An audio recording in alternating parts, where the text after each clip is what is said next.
Right, okay, I've got the dry cell up and running now. So here it is in action.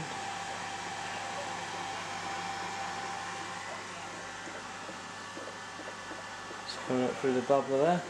We're getting a substantial amount of hydrogen. I think it needs a bit of tweaking.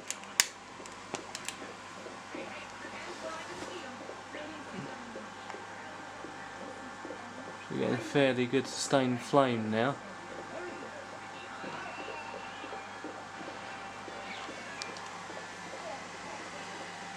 We're about an inch and a half long the flame. I'm using a computer power supply because I can get about 15 amps out of that. I think currently it's drawing about 10 amps though, so it's not too bad. It's all staying pretty cold still. Doesn't seem to be really heating up at all.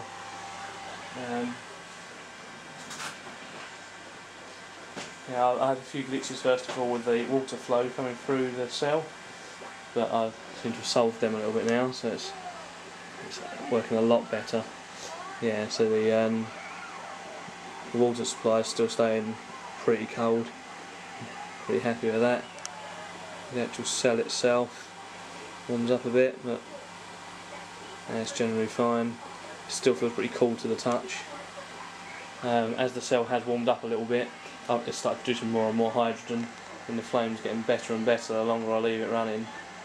So you can see that flame's a lot bigger than it was just now. So with a little bit of plate configuration, I should be able to get really producing some. I had to change the way I was thinking first of all, so I was going to do negative 5 neutrals, 2 positives, 5 neutrals and a negative, but I just had loads of problems with it. So I'm now doing a neutral, a negative, 2 neutrals, a positive, 2 neutrals, a negative, 2 neutrals, a positive. So there's a lot more positive and negatives in there. So I mean that flame's getting pretty large now. Even while I'm standing there talking to you, it's getting quite big. So yeah, as the cell's warming up, it's becoming more and more efficient. I think I could solve that if I used a PWM power supply instead of just direct current like I've got at the moment. Because what happens as the cell heats up, it starts becoming more efficient. Electricity travels through the water a lot easier, so it produces a lot more hydrogen.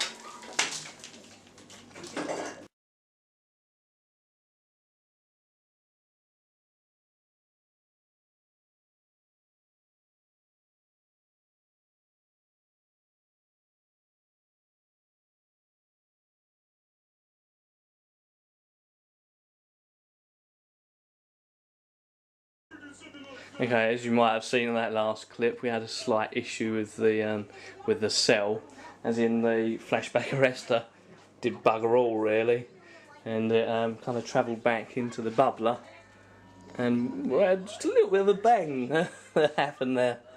I'm actually still deaf from it, so it was quite a bang. So we'll have to go back to the old drawing board for the flashback arrestor, I think, before I attempt to do it again. The reason I had an issue is the power supply tripped out. So as the power supply tripped out and the production of hydrogen dropped off, the flame went back into the burner there, completely bypassed the flashback arrestor, went back to the bubbler and blew a hole in the side. I had actually fitted a safety feature just in case this was to happen, which is supposedly a pressure valve. So when the pressure builds up, the valve opens and releases it. Apparently that's crap and does bugger all. So I'll have to rethink it, get a new bubbler and come back to you.